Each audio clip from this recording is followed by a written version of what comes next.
Washing machine में बाल सरस्वती, तो वर्तमान शिक्षा व्यवस्था के ऊपर बहुत ही जबरदस्त करारा व्यंग जो है BL आच्छा ने लिख किया हुआ है।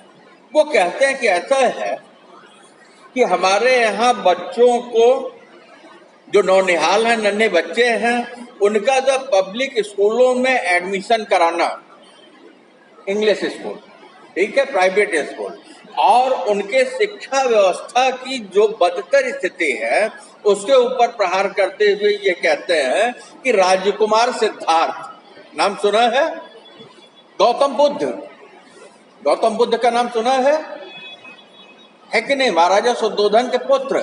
तो राजकुमार सिद्धार्थ और उनके जो सारथी हैं उनके बीच में प्रश्नोत्तर में चर्चा चलते हैं और ये बात होती है कि आखिर उनका जो बच्चा जो है राहुल, उसकी शिक्षा व्यवस्था जो है वो कैसे वो पढ़ेगा, है कि नहीं? तो यहाँ इसी बात पर है। तो आज क्या होता है कि हमारे भी महंगे, जितना बड़ा, जितना लोगों के बीच में पहचाना हुआ विद्यालय होगा, वहां हम एडमिशन के लिए, प्रवेश के लिए धनिया धसान लाइन लगाए खड़े रहते हैं। और होता क्या है कि अगर हम ऐसा करते हैं तो क्या पब्लिक स्कूलों के जो बच्चे होते हैं, जैसे हम ऑटोमेटिक वॉशिंग मशीन में कपड़े को डालते हैं और वॉशिंग पाउडर डालते हैं और बटन दबा देते हैं, तो क्या मशीन की तरह फटाफट धुल करके जैसे कपड़े साफ आ जाते हैं तो पब्लिक स्कूल के बच्चे भी आ जाएंगे क्या? है कि नहीं? लेकिन नहीं, यहाँ इसी मानसिकता के ऊपर लेखक जो चोट करता है, कहता है कि ऐसा है कि आज हम अपने बच्चों को महंगे से महंगे स्कूल में जो शिक्षा दिला रहे होते हैं उसके पीछे एक मानसिकता ये होती है कि हम अपने पड़ोसी, हमारा जो सोशल कॉन्टैक्ट्स है, हमारे जो रिलेटिव हैं, उनके बीच में जो है अपना स्टेटस दिखाना चाहते हैं। शिक्षा उतना महत्वपूर्ण नहीं है जितना महत्वपूर्ण है कि अच्छे से अच्छे विद्यालय में हमने अपने बच्चे का एडमिशन करा दिया। और ये विद्यालय करते क्या है कि अच्छी शिक्षा के नाम पर विद्यार्थियों के ऊपर पढ़ाई का और किताबों का इतना बोझ डाल देते हैं कि पता चलता है कि बच्चा पढ़ने के लिए जो गया था उसे ज्ञान तो नहीं होता, विषय वो सीख नहीं पाता, क्या करता है वो रट जाता है कि नहीं? जैसे हम किसी रिश्तेदार के यहाँ गए और उसने जो है अपने बच्चे को बुलाया, बेटा आओ पोएम सुना दो, और बच्चा क्या करता है, वो कहेगा good morning uncle, Johnny Johnny yes papa eating sugar, रट के सुना दिया। उसका एसेंट अच्छा रहा, हम बहुत खुश हो गए। हमारे जो रिलेटिव आए थे उनके सामने हमारी जो धाक जम गई कि नहीं, हमारा बच्चा जो इतने महंगे पब्लिक स्कूल में पढ़ रहा है कि नहीं? और होता क्या है कि जब बच्चा रट्टू हो जाएगा, रट करके सिलेबस पास कर लिया, तो उसने क्या किया, उसने चुनौती तो स्वीकार नहीं की, है कि नहीं? विपरीत परिस्थितियां जब आती हैं तो वो हमें संघर्ष करने की क्षमता देती है। तो ऐसे जो रटे रटाए विद्यार्थी हैं, पढ़ के जब वो क्या करते हैं, बाहर जीवन की पाठशाला में उतरते हैं, तो जरा सी भी असफलता जब उनको मिलती है तो वो क्या हो जाते हैं, वो डिप्रेशन में चले जाते हैं, वो आत्महत्या तक करने के लिए विचार करने लगते हैं। तो आप सोच लीजिए, यही लेखक का कहना है कि आखिर हम बच्चों को केवल स्टेटस सिंबल के लिए पब्लिक महंगे स्कूलों में पढ़ा करके क्या कर रहे हैं। तो यहाँ जो है पाठ शुरू होता है, कहते कि ऐसा है कि शाम का समय, बगीचे में राजकुमार सिद्धार्थ और महल में उनके पुत्र राहुल की किलकारी एकाएक उनके सुनाई पड़ी, और ऐसे स्थिति में भाव विभोर होकर के सिद्धार्थ की जो पत्नी यशोधरा थी, उन्होंने उससे कहा, देवी कुछ अंतराल से तो राहुल भी बैठने लग जाएगा, मतलब अभी जो है, यहाँ ध्यान दीजिए कि बच्चा कैसा है, बच्चा अभी गोद में है, किलकारी लेने की स्थिति में। और पिता को ये चिंता हो गई कि अब ये बैठने लग जाएगा तो बाद में शिक्षा की चिंता आ जाएगी। तो यशोधरा कहती है कि हाँ देव, फिर चलेगा भी, खेलेगा भी और शाला भी जाएगा। मतलब अब बैठने लगेगा तो फिर चलने लगेगा, और जब चलने लगेगा तो खेलने लगेगा, और जब खेलने लगेगा तो फिर ये पढ़ने के लिए शाला मतलब पाठशाला, विद्यालय, स्कूल जाएगा। जैसे ही शाला जाएगा, सुने राजकुमार सिद्धार्थ क्या हो गए? चिंतित हो गए। क्यों चिंतित हो गए? वही प्रवेश की प्रक्रिया है कि नहीं? तो वो कहते, सुना है गुरुकुलों में प्रवेश बहुत कठिन हो गया है, माता पिता को भी साक्षात्कार देना पड़ता है कि नहीं? कहते हैं कि ऐसा मैंने सुना कि गुरुकुल में मतलब विद्यालय में जो प्रवेश है, एडमिशन है, अब कठिन हो गया है। अरे भाई, पढ़ना बच्चे को है तो इंटरव्यू या साक्षात्कार किसका होना चाहिए? बच्चे का होना चाहिए, उसके बौद्धिक ज्ञान का होना चाहिए। लेकिन नहीं, माता पिता का, पेरेंट्स का होगा। स्कूल ये जानना चाहता है कि आप कितने पढ़े लिखे हो और आपकी आर्थिक स्थिति कैसी है, आप उनको पेमेंट कर पाओगे कि नहीं कर पाओगे, यही ना? तो ये सुनते ही वो चिंतित हो गए। तो सूर्योदय के समय जो है राजकुमार सिद्धार्थ ने अपने सारथी को बुला लिया। ठीक है, राजा के लड़के हैं तो वो रथ पे चलते हैं, आज का समझ लीजिए कार, ड्राइवर को बुला लिया। और इसके बाद आते ही सारथी से राजकुमार सिद्धार्थ ने कहा, प्रियात्मन, समाचार पत्रों में शाला प्रवेश को लेकर बड़ी बड़ी खबरें छप रही है। सारथी ने कहा, देव, मॉम और डैड अब बच्चों को शाला और स्कूलों में नहीं बल्कि पब्लिक स्कूलों में एडमिशन के लिए सारे दांव लगा देते हैं। तो वो कहते हैं कि हे प्रियजन, जो समाचार पत्र है उसमें क्या हो रहा है? बच्चों के प्रवेश को लेकर के, एडमिशन को लेकर के खबरें आने लगी हैं। अभी राहुल कैसा है? अभी किलकारी ले रहा है, ध्यान दीजिए। तो वो कहते हैं कि ऐसा है कि खबरें आ रही हैं। तो वो सारथी कहता है कि देव, ऐसा है, मॉम और डैड क्या था? माँ पिता, माता जी पिताजी, माँ पिता, फिर क्या हुआ? मम्मी हो गया, है कि नहीं? मम्मी डैडी हो गया, अब क्या हो गया? मॉम और डैड हो गया। डैड मतलब तुम्हारा हुआ, यही ना? Mom dad. तो कहते हैं कि यहाँ बच्चों को शाला में, विद्यालय में, गुरुकुल में नहीं बल्कि अब वो बच्चों को कहाँ पढ़ाने लगे हैं? कहते हैं कि अब वो पब्लिक स्कूलों में, महंगे से महंगे स्कूल में उनका एडमिशन कराने लगे। इसके लिए सब कुछ वो खर्च कर दे रहे हैं। बच्चों, आपको बताएं कि आज पेरेंट्स ये समझने लगे कि हमारा सबसे अच्छा इन्वेस्टमेंट ये है कि हम अपने बच्चे को अच्छे से अच्छे स्कूल में पढ़ाते हैं। और इस हमारी मानसिकता का बहुत जबरदस्त दोहन जो है इन पब्लिक स्कूलों ने किया है कि नहीं? हमारी इस सोच का, वो हमसे मुंह मांगा पैसा लेते हैं और हम देने के लिए उनके दरवाजे पर कैसे खड़े हैं, लाइन लगा के खड़े हैं।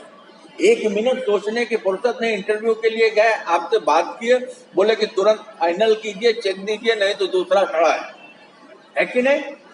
तो ये इस मनोविज्ञान को उन्होंने पकड़ लिया। तो क्या कहते हैं कि ऐसा है कि सब कुछ दांव पे लगा देते हैं, मतलब कुछ भी देने को तैयार हो जाता है। राजकुमार इस बदलती भाषा को सुनकर के चौंकन्ना हुआ। क्या राहुल के लिए भी इतना ही कठिन होगा? अरे भाई, महाराज सुद्धोधन का बेटा सिद्धार्थ, है कि नहीं, गौतम, और फिर उसका बेटा जो है, उसके पढ़ने की बात आएगी तो राजा के बेटे को पढ़ने की बात आएगी तो समस्या होनी चाहिए, नहीं होनी चाहिए। लेकिन देख लीजिए कैसे यहाँ ये बता रहे हैं कि जो सबसे ताकतवर है वो भी क्या हो जा रहा है? चिंतित हो जा रहा है। आप दुनिया का सब काम करा सकते हो लेकिन अपने मनपसंद विद्यालय में एडमिशन नहीं करा सकते हो, है कि नहीं बेटा? सब कुछ कर सकते हैं लेकिन अपने मनपसंद विद्यालय में आप एडमिशन जो बच्चे का नहीं करा सकते हो। तो सारथी ने कहा, सारथी आम आदमी होगा कोई, तो वो कहता है, देव, लोकतंत्र में यह कठिनाई तो है मगर प्रेशर और डोनेशन का वजनदार नहीं होते। कहते कि ऐसा है कि लोकतंत्र है, अब राजतंत्र तो रहा नहीं, राजा तो नहीं कि वो कह देंगे हो जाएगा। कहते हैं ये लोकतंत्र है लेकिन यहाँ जो है अब दूसरा रास्ता है। वो क्या है? कहते हैं प्रेशर, मतलब आपका सोर्स कितना बड़ा है कि नहीं? आपका सोर्स जितना मजबूत उतना ज्यादा जो है एडमिशन होने की गारंटी। और कहते हैं क्या सोर्स के साथ डोनेशन, सोर्स तो होना ही चाहिए, लेकिन इसके अलावा जो है डोनेशन भी वजनदार है। तो कहते हैं कि अगर डोनेशन देंगे और सोर्स लगाएंगे तो हो सकता है, हो जाएगा नहीं, हो सकता है। राजकुमार ने कहा प्रियवर, हमारे मन में पब्लिक स्कूलों में बच्चे पढ़ते बच्चों को देखने की इच्छा तीव्र। वो कहते हैं कि ऐसा है कि मेरे मन में इच्छा हो रही है, क्योंकि सिद्धार्थ ने तो गुरुकुल में शिक्षा ली थी। कहते मेरी इच्छा है कि मैं पब्लिक स्कूल में जाकर के पब्लिक स्कूल के बच्चों को देखूं कि वो कैसे पढ़ते हैं, है कि नहीं, पब्लिक स्कूल के बच्चे कैसे हैं। तो पता चलता है कि सारथी उनको लेकर के एक भव्य पब्लिक स्कूल के बिल्डिंग के पास पहुंचता है। तो वहां वो देखते हैं कि वहां तो अभिभावकों की मतलब पेरेंट्स की भीड़ लगी हुई है, और सारे पेरेंट्स जो कहाँ लगे हुए हैं, नोटिस बोर्ड पे लगे हुए हैं, शायद लिस्ट निकली हुई है। तो ऐसी स्थिति में राजकुमार जो है सिद्धार्थ उन लोगों में से देखते हैं कि कुछ लोगों के चेहरे तो फूले नहीं समा रहे हैं, बहुत खुश हैं, और कुछ पेरेंट्स ऐसे हैं, ध्यान दीजिए, कुछ लोगों के चेहरे तो खुश हैं, जिनके खुश होंगे जिनका लिस्ट में नाम आ गया, लेकिन ये देख रहे हैं कुछ लोगों की आंखों से गंगा जमुना, मतलब पेरेंट्स जो रो रहे हैं कि उनके बच्चे का एडमिशन जो है इस पब्लिक स्कूल में नहीं हुआ। तो वो पूछते हैं सारथी से ऐसा क्यों। तो सारथी बताता है देव, जो फूले नहीं समा रहे हैं उनके बच्चों को एलकेजी में एडमिशन मिल गया, और जो आंसू टपका रहे हैं उनके बच्चों को एडमिशन न मिल पाने से चेहरे ही जड़ हो गए। तो वो कहता है कि प्रभु ऐसा है कि जो यहाँ फूले नहीं समा रहे अत्यंत प्रसन्न है कि अब वो अपने अड़ोसी पड़ोसी रिश्तेदारों को ये बताएंगे कि मेरे बच्चे का जो है एलकेजी में एडमिशन फला पब्लिक स्कूल में हो गया, सबसे महंगे स्कूल में। और जो लोग रो रहे हैं वो इस बात के लिए रो रहे हैं कि एलकेजी में उनके बच्चे का एडमिशन उतने अच्छे स्कूल में नहीं हो पाया, अब दूसरी जगह कराने के लिए उनको क्या करना पड़ेगा, उसी जो है पीड़ाजनक प्रक्रिया से गुजरनी होगी, है कि नहीं। कहते ये उनके दुख का कारण है। और अब राजकुमार ने कहा हमारे समय में शिक्षा ऐसी नहीं थी, जैसे मैंने कहा ना कि मैं सरकारी स्कूल में पढ़ा, कोई तनाव नहीं, 6 पैसे फीस जो है 12वीं में लगती थी, है कि नहीं। 184 रुपए में मैंने बीएचयू से ग्रेजुएशन किया है, सॉरी 104 रुपए में, 184 रुपए साल में जो मैंने पोस्ट ग्रेजुएशन किया है, 186 रुपए पूरे साल का जो है हॉस्टल की फीस हुआ करती थी, है कि नहीं। तो कहते कि ऐसा है, इनके समय जो गुरुकुल हुआ करता, कहते कि वहां तो ऐसा नहीं था। अच्छा ये एलकेजी क्या होता है, तो सिद्धार्थ कहते हैं भाई ये एलकेजी क्या होता है। तो उसने बताया राजकुमार, अंग्रेजी में इसे लोअर किंडर गार्डन कहते हैं और जन भाषा में लोअर किलोग्राम कहा जाता है। तो कहते हैं कि ऐसा है कि एलकेजी जो है पढ़ाई का पहला चरण है कि नहीं। तो कहते हैं ऐसी स्थिति में इसे जो है लोअर किंडर गार्डन कहते हैं, लेकिन आप ऐसे कह लीजिए तो आम आदमी जो है ये कहता है कि ये लोअर किलोग्राम में, मतलब कि यहाँ एडमिशन कराएंगे तो हमें 1 किलो डोनेशन देने पड़ेंगे, किसके पैसे के। उसने जो उस चीज के ऊपर एक तरीके से कहते समय जो है वो लेखक ने व्यंग कराया उससे।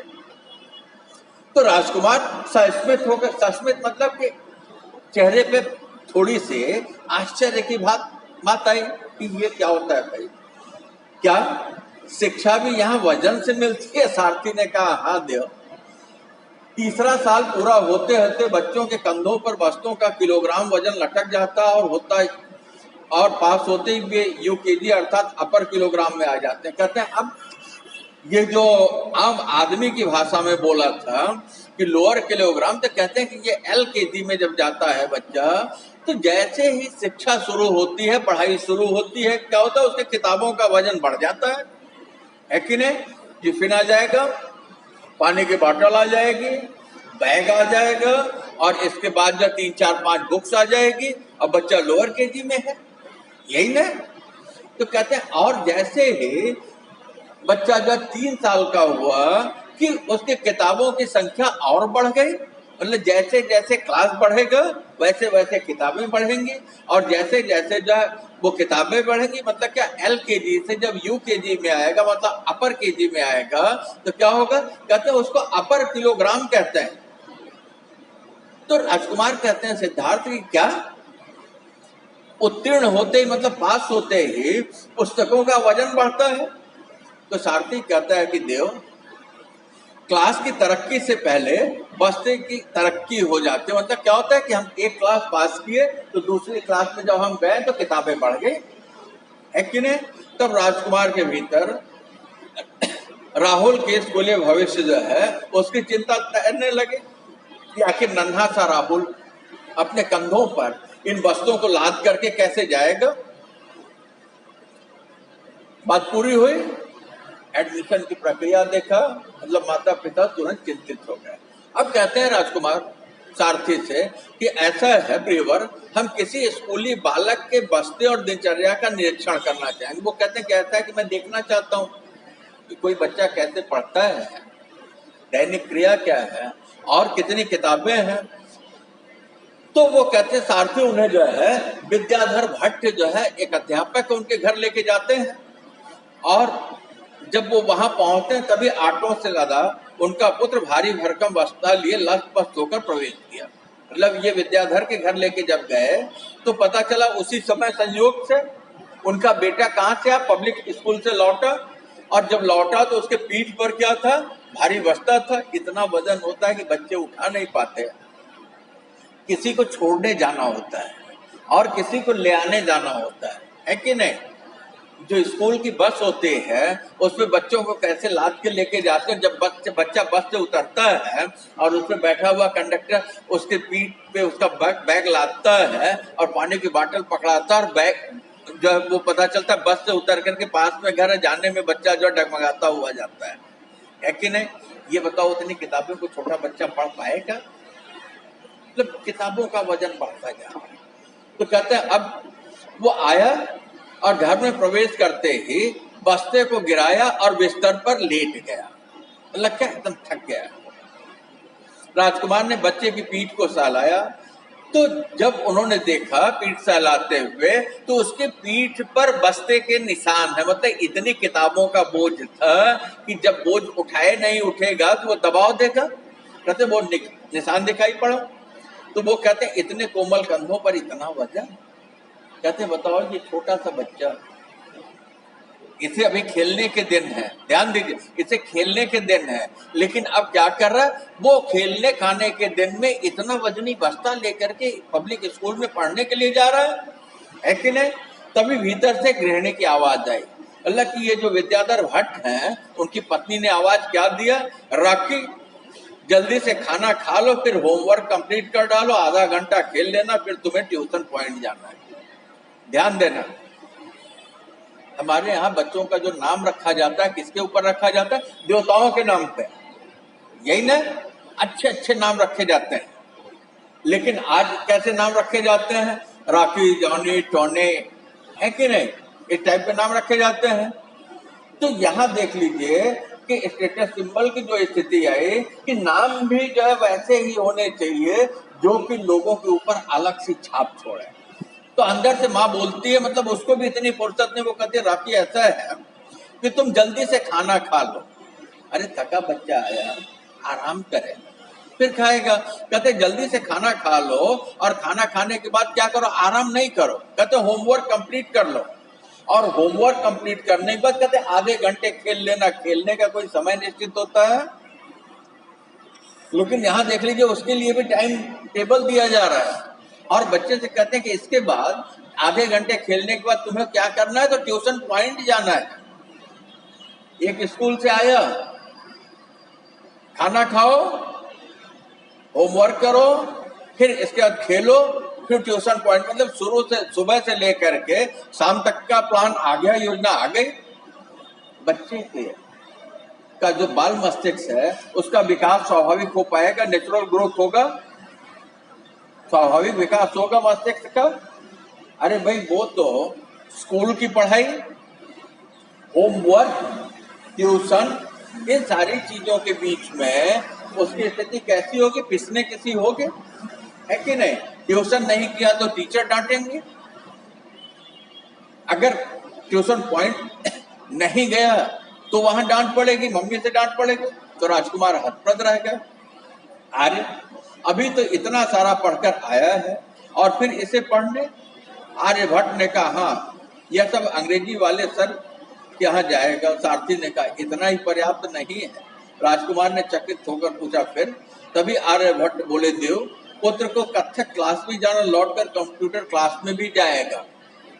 अभी तक क्या सुना था, खाना खा लो, खाना खा करके ट्यूशन का होमवर्क पूरा करो, होमवर्क पूरा करके खेल लो, खेल करके ट्यूशन पॉइंट जाओ। तो सिद्धार्थ को लगता है कि अरे छोटा सा बच्चा और इतना, तो ऐसा है कि हाँ अभी ये ट्यूशन पॉइंट जो अंग्रेजी सर के पास जाएगा, कहते इतना ही पर्याप्त नहीं है। तभी आर्यभट्ट बच्चे के जो है पिता बोल पड़े कि इसके बाद जो है पुत्र को कहाँ जाना, कहते कथक क्लास भी जाएगा। अभी यही ना, कहते कथक क्लास जाएगा और फिर वहां से लौट करके इसे कंप्यूटर क्लास भी जाना। आप सोच लीजिए सुबह भोर में बच्चा उठेगा और देर रात तक यही सब करेगा, उसको आराम करने का समय मिला नहीं मिला, है कि नहीं। उसे जो है जब 5 बच्चों के साथ घूमने का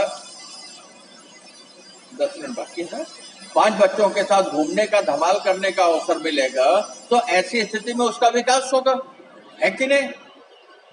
राजकुमार से बैठा न गया, अचकचाकर बाहर निकल आए। रास्ते में सारथी से कहा, तो वो कहते हैं कि ऐसा कि इतनी किताबें, इतनी पढ़ाई, तो जो महापंडित होगा वो भी नहीं लाज के पढ़ता होगा, और ये तो बेचारा बच्चा है। तो सारथी ने कहा देव आजकल सभी का यह विचार हो गया कि बार बार बच्चों को ऑटोमेटिक वॉशिंग मशीन की तरह महंगे स्कूल में डालकर प्रोग्राम स्विच ऑन कर दो, बच्चे साबुनी पानी में धुलेंगे, सूखेंगे, टाई पहनकर निकल आएंगे। तब तक माँ बाप पड़ोसी को स्टेटस दिखाते हुए कहेंगे हमारे बच्चे तो हर सब्जेक्ट के अलग अलग ट्यूशन करते हैं। मतलब ट्यूशन किसके लिए करते हैं, पड़ोसियों को दिखाने के लिए। मेरे जमाने में बेटा जो है ट्यूशन पढ़ना शर्मिंदगी का विषय था। अगर कोई ट्यूशन पढ़ता था स्कूल के अलावा तो ये कहा जाता था कि बच्चा बहुत कमजोर है। और आज अगर जो है किसी का बच्चा ट्यूशन पढ़ने न जाए तो ये कहेंगे बहुत गरीब है। यही ना, इतने का अंतर आ गया। तो इसी बात के ऊपर चोट करता है। तो कहते हैं कि देव ऐसा है कि आज जो है जितने भी पेरेंट्स हैं उनका विचार कैसा हो गया। कहते हैं कि जैसे द ऑटोमेटिक मशीन में हम क्या करते हैं, कपड़े डालते हैं साफ हो जाता है, वैसे ही ऑटोमेटिक मतलब इस शिक्षा व्यवस्था के ऑटोमेटिक मशीन में हम बच्चों को डाल देंगे और उनका प्रोग्राम जो सेट कर देंगे और मशीन का जैसे स्विच ऑन कर देते हैं, वैसे ही ये बच्चे जो है इस पब्लिक स्कूल के ऑटोमेटिक मशीन में पढ़ करके जो है और ये तैयार हो जाएंगे। अलग अलग जो है इसमें ट्यूशन स्कूलों में जो पढ़ने के लिए जाते हैं मात्र इसके लिए जाते हैं अलग अलग सब्जेक्ट का, कि अपने आसपास के लोगों को बता सकें कि हमारा बच्चा जो है इस ट्यूशन स्कूल में और ऐसे ऐसे पढ़ाई कर रहा होता। सिद्धार्थ की नजरों में फिर राहुल के कंधे का वो बक्सा घूमने लगा और फिर ये ऑटोमेटिक शिक्षा व्यवस्था की वॉशिंग मशीन घूमने लगी। और ऐसी स्थिति में यशोधरा कह रही है my son get ready for chemistry tuition. अब उनका बच्चा जैसे स्कूल जाने लगा तो यशोधरा जो कहते कि माय सन मेरे बच्चे जो है तुरंत तैयार हो जाओ, फटाफट जाओ, कहाँ जाने के लिए, केमिस्ट्री ट्यूशन के। सारथी ने कहा देव ऐसा जो सोचा होगा सिद्धार्थ है कि नहीं। तो कहते हैं देव ये कलाधर जी का निवास है, मैंने उन्हें आपके आगमन की सूचना दे दी है, प्रवेश कीजिए। तो कलाधर जी अपने बच्चे का प्रोग्रेस रिपोर्ट देख रहे थे और बेटे को डांटते हुए बोले 3rd में आपकी 1st रैंक थी लेकिन 4th में 6th रैंक कैसे हो गई, हिंदी में तो 50% मार्क्स है। तभी उनका ध्यान राजकुमार की ओर गया। मतलब रिजल्ट आया हुआ है तो उसको डांट रहे हैं कि ये बताओ जब तुम 3री क्लास में थे तब तो पता चला कि तुम्हारी रैंक 1st थी और जब 4th में आए तो तुम्हारी रैंक 6 कैसे हो गई। ये पेरेंट्स के विचार करने का विषय है, क्योंकि किताबों का वजन बढ़ेगा तो वजन को तो पढ़ना पड़ेगा ना, और जितना चुस्त टाइम टेबल है कोई कैसे पढ़ पाएगा। और कहते हैं फिर हिंदी में तुम्हारे जब 50% मार्क्स है, ध्यान इनके पे गया क्योंकि सारथी ने पहले कह दिया था। और इसके बाद पुत्र से बोले अच्छा अपनी हिंदी के आंसर बुक दिखाओ कि तुमने जो लिखा है वो हमें दिखाना क्या है। देखते ही बोले बेटे ध्यान दीजिएगा कितना विश्वास होता है टीचर को अपने कितना विश्वास होता है बच्चे को अपने टीचर पे। ये पत्नी में ई की मात्रा छोटी क्यों है? पत्नी लिखते हैं ना, है कि नहीं? तो पत्नी में ई की मात्रा कौन सी होगी? बड़ी होगी, है कि नहीं? लाओ मैं सुधार देता हूं। पुत्र ने भयभीत होकर नहीं डैड आप मत लिखना वरना वे समय मारे। बहुत अच्छा करारा व्यंग है कि नहीं? कि बच्चा जो है विद्यालय में जाता है पब्लिक तो कैसे होता है? डरा हुआ होता है कि नहीं? तो वो देखते हैं तो कहते हैं कि ऐसा है कि अपना हिंदी की बुक दिखाओ क्योंकि 50% क्यों आया, उसका कारण क्या है। तो वो देखते ही बोले कि बेटा ऐसा है कि इसमें तो जो पत्नी लिखा है इसमें जो ई की मात्रा छोटी लिखी है, मतलब कि टीचर ने तुम्हें पत्नी शब्द लिखना गलत बताया, यही ना? कहते मैं उसको सुधार दूं। तो बच्चा डर जाता है और कहता नहीं नहीं डैड आप मेरे आंसर शीट पे कुछ भी मत लिखना, नहीं तो टीचर क्या करेंगे? मारेंगे। मतलब पब्लिक स्कूलों में बेटा क्या होता है? यही होता है कि बच्चे का स्वाभाविक विकास नहीं होता, बल्कि बच्चे को जो आतंकित करके रखा जाता है। तो डर से मस्तिष्क विकसित होगा। बेटा एजुकेशन के लिए तो संवाद चाहिए, प्रश्न चाहिए और उत्तर चाहिए, तब हम सीखते हैं। और एक तरफा जो है संवाद से तो हम सीख ही नहीं सकते। और पिता ने कहा पर अंग्रेजी में केमिस्ट्री की स्पेलिंग भी गलत है, जाओ इसे याद कर लो। तो वो कहते हैं कि ऐसा है कि इंग्लिश हिंदी का तो देख लिया, लेकिन हिंदी टीचर हिंदी सही नहीं पढ़ा। कहते हैं केमिस्ट्री के पास जाओ तो अंग्रेजी इंग्लिश में जो तुमने केमिस्ट्री लिखी है उसकी स्पेलिंग गलत है, तो तुम ऐसा करो जाओ इसे याद कर लो। कहते बिसूरता हुआ बच्चा जो है डर से किसी कोने में बैठकर COLLMITT करता रहा। बालक के चेहरे पर उतरे आतंक और रटती जीवा को देखकर राजकुमार विचलित हो गए। कहते हैं अब पिता ने कहा कि ऐसा जाओ केमिस्ट्री की स्पेलिंग याद करो तब छुट्टी मिलेगी। ये क्या है? ये रट्टू विद्या है। क्या करना चाहिए था? सिखाना चाहिए था किसको? टीचर को या पिता को, लेकिन उन्होंने कहा जाके रट लो। तो रटंत विद्या, रटी हुई विद्या जो है आपको आपके क्लास में अच्छे मार्क्स दे सकती है, लेकिन आपका ये कह लीजिए सर्वांगीण विकास कर पाए तो नहीं कर पाएगी। तो कहते हैं कि अब राजकुमार का ध्यान जो समाचार पत्रों पर गया और शिक्षा जगत में इस समय क्या चल रहा है। कहते बच्चों को योग और पर्यावरण की शिक्षा अनिवार्य दी जाएगी। इतना बोझ देखा, कैसे एक एक करके छोटे बच्चे के ऊपर किताबें लाद दी जा रही हैं, कैसे ये कह दीजिए क्रूरता पूर्वक, है कि नहीं? तो कहते हैं कि अब सरकार ने ये निर्णय लिया है कि बच्चों को क्या करना पड़ेगा? योग का क्लास करना पड़ेगा। बच्चों को क्या करना पड़ेगा? पर्यावरण के विषय में वो अवेयर होना पड़ेगा, है कि नहीं? तो उसकी भी शिक्षा दी जाएगी। तो कहते हैं कि अगले दिन जो है समाचार पत्र में किसी शिक्षा शास्त्री का एक कॉलम छपा, उसका आर्टिकल आया, मोरल साइंस अनिवार्य होने पर ही नैतिकता का विकास। कहते हैं कि जब जो है बच्चों को पढ़ाने के लिए नैतिक शिक्षा जो है अनिवार्य कर दी जाएगी तभी नैतिकता का विकास होगा। कैसे होगा? पापा घर में मोबाइल पे बात कर रहे हैं और बोल रहे हैं कि ऐसा है कि अभी तो समझो मैं चर्च की, यही ना? आपके सामने गलत काम हो रहा हो और हम ये चाहें कि हमारे बच्चे जो उनका मॉरल जो है डेवलप हो, तो होगा? बोलो। जैसा हम करेंगे हमारा बच्चा वैसा देखेगा और वैसा ही आचरण का वो व्यवहार करेगा। किताबों में जो लिखा है वो व्यवहार में नहीं आएगा, यही नहीं?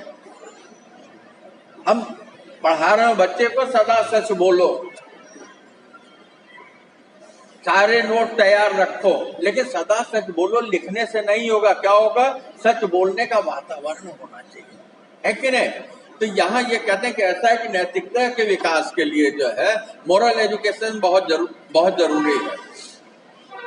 तो राजकुमार जो है फिर किसी अन्य लेख की तरफ उनका ध्यान गया।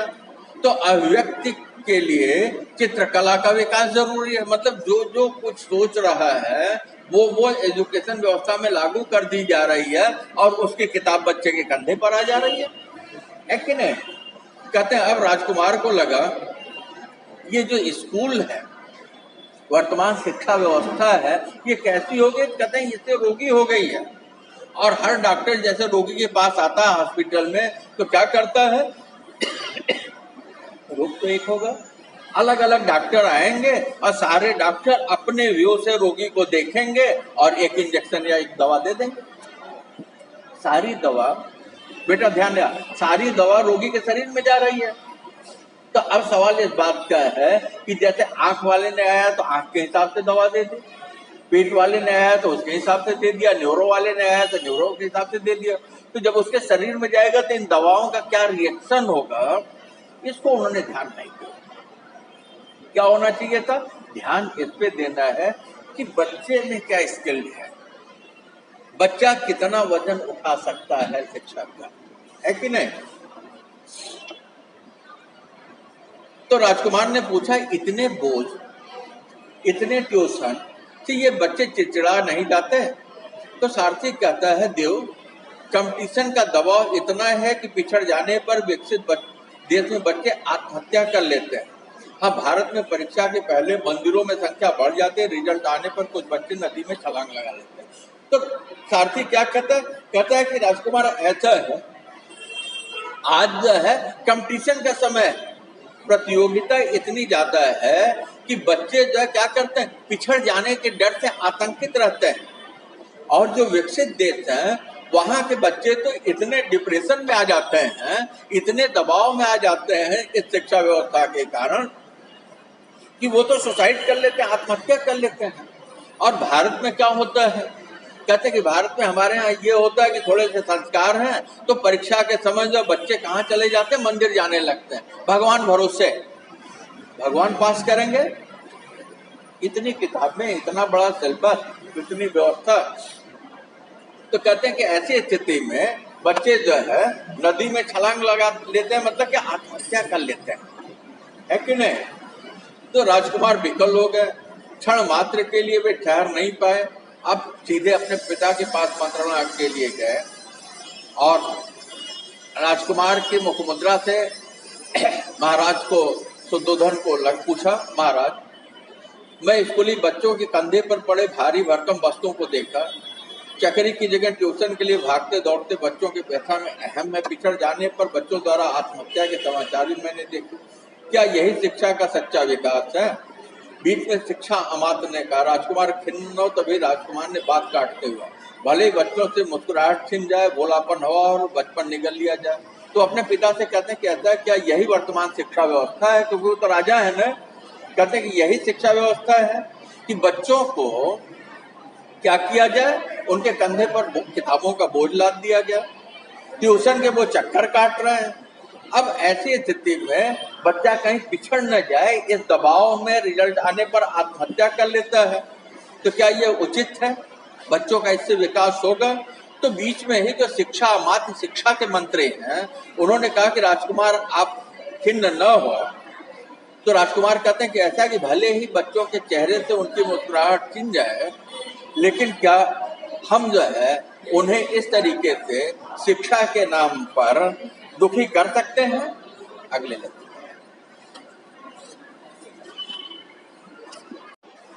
तो होता क्या है कि राहुल के एडमिशन के लिए सिद्धार्थ बहुत चिंतित है और सारा वो घूम करके देख करके आ गए। तो आने के बाद वो सीधे महाराज के पास जाते हैं, अपने पिता शुद्धोधन के पास, और जाके कहते महाराज ऐसा है कि मैंने आज घूम करके देखा छोटे स्कूली बच्चों के कंधों पर भारी बस्ता है, मतलब किताबों का बोझ है, आज की जो बड़ी समस्या है। और फिर इस बात से मैं आहत हूं कि ये बच्चे ट्यूशन के लिए भागते हैं स्कूल के बाद, इसकी क्या जरूरत है। और अगर ये पिछड़ जाते हैं तो आत्महत्या का समाचार आता है, जैसा कि सारथी से उन्हें पता चला तो तुरंत जो है बैठा हुआ अमात्य मतलब होता मंत्री शिक्षा विभाग का, उसने कहा राजकुमार आप खिन्न न हो। तो तुरंत सिद्धार्थ बात काटते कहते हैं कि ऐसा है कि भले ही बच्चों की मुस्कुराहट छिन जाए, भले ही बच्चे आत्महत्या कर लें, भले ही बच्चों का व्यक्तित्व विकसित न होने पाए, तो तभी महाराज ने कहा, क्या कहा, जैसे आज का शासक कहे प्रधानमंत्री या कोई मिनिस्टर जाए या आश्वासन दे तो वो सिद्धार्थ को आश्वासन देते हैं, चिंतित न हो राजकुमार, हमारे पास भी ऐसी शिकायतें आई है, हम शीघ्र शिक्षा आयोग की घोषणा करेंगे जो बस्ते के बोझ को कम करके रिपोर्ट देगा। कहते हैं क्या कोई समस्या आती है तो क्या करती है सरकार, एक आयोग गठित कर देती है। आयोग क्या करती है, जांच करती है। आयोग क्या करेगी, रिपोर्ट देगी। इतने में 10 साल बीत जाते हैं।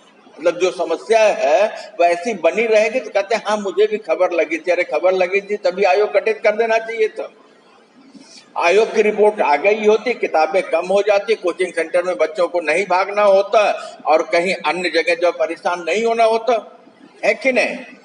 तो ऐसे स्थिति में राजकुमार की चिंताओं से व्यथित सारथी बोल पड़ा, देव क्षमा करें, वजनदार वस्तुओं की यह रिपोर्ट जब तक ठंडे बस्ते में चली जाएगी तब तक कई बाल पीढ़ियां युवा हो जाएंगी। कहते हैं कि महाराज आप मुझे क्षमा कीजिएगा, लेकिन आयोग की जो रिपोर्ट आएगी वजनदार बस्ते के संदर्भ में तब तक वो बच्चे नहीं बल्कि बच्चों की कई पीढ़ियां गुजर जाएंगी। मतलब क्या होता, आयोग काम कुछ नहीं करता। उनकी गाड़ी कैसे चलती, बहुत स्लो चलती है कि नहीं। तो सारथी ने ऐसा कहा, तभी महाराज की भ्रुकुटियां तन गई, वो गुस्से में हुए और राजकुमार के सामने देख निरुत्तर हो गए क्योंकि जवाब तो कोई नहीं है। तो कहते हैं कि आत्महत्याओं को भी कोई निदान सूझ नहीं रहा था कि आत्महत्या कैसे रुके, है कि नहीं। क्योंकि छोटे छोटे बच्चे परीक्षा के दबाव में, लेक्चर के दबाव में, कोचिंग सेंटर के दबाव में, परिवार के दबाव में, स्टेटस दिखाने के लिए हम उनको पब्लिक स्कूल में पढ़ा रहे हैं, इसकी वजह से हो क्या रहा है, उनका जो स्वाभाविक नेचुरल ग्रोथ होना चाहिए, स्वाभाविक विकास होना चाहिए, वो रुक जा रहा है और वो बच्चे क्या हो जा रहा है, कुंठित हो जा रहा है। भाई सोचने के लिए विवेक चाहिए, यहाँ तो समय ही नहीं है, सोचेंगे क्या, है कि नहीं। कहते चिंतित मुद्रा में चिंता करते हुए राजकुमार सिद्धार्थ जो प्रसाद मतलब अपने महल में चले गए। ठीक है, जैसा कि होता रहा है, उनके भीतर रह रहकर बच्चों के बोझ से लदे और ट्यूशनों के चकरगिन्नी होते बच्चों करुणाई नजर आती थी। इस दुख से मुक्ति और आर्य सत्य की खोज के लिए वे उपवन में ही अस्वस्थ के नीचे समाधिस्थ हो गए। कहते हैं कि ऐसा है कि बच्चों के किताबों का जो बोझ है और बच्चों के ट्यूशन सेंटर में भागने का जो बोझ है कि नहीं। कहते हैं इस दबाव को लेकर के दौड़ते वो बच्चे जो उनके दिमाग में घूमने लगे। तो लेखक व्यंग्य करता है कि ऐसा लगता है कि सिद्धार्थ ने क्या पाया था, ज्ञान की प्राप्ति की थी। और हम पढ़ाते हैं तो किसके लिए पढ़ाते हैं, ज्ञान के लिए पढ़ाते हैं, प्रमाण पत्र के लिए नहीं पढ़ाते हैं। तो कहता है कि ऐसा है कि जैसे जो है जो आर्य सत्य है, जो सही है, उसकी खोज में जब उसी उपवन में जाकर के जो है राजकुमार सिद्धार्थ क्या हो गए, उन्होंने समाधि ली कि नहीं वो इस सत्य को खोज के निकालेंगे, सत्य को खोज के निकालेंगे और बताएंगे कि नहीं बच्चों के कंधे से किताबों का बोझ, कोचिंग सेंटर का बोझ, हॉबी सेंटर का बोझ, है कि नहीं। ये सारी चीजें क्या होनी चाहिए, वो हटनी चाहिए। स्वयं से ही जो है उन्हें सिखाया जाए, स्कूल में बच्चे सीखें। और हॉबी तो हमारी अपनी होती है ना, जबरदस्ती कोई कह जाके हारमोनियम सीखो, तबला सीखो, कथक सीखो, योग करो, फलाना करो, दिमागा करो, तो क्या हो पाएगा, नहीं। हम करेंगे तो, लेकिन अंदर से रुचि नहीं है। हॉबी का तो मतलब होता है हमारी स्वयं की अपनी रुचि हो, लेकिन यहाँ तो सर्टिफिकेट के लिए जो है सारी चीजें कर दी जाती है। ठीक है, पाठ समाप्त। कुछ प्रश्न है?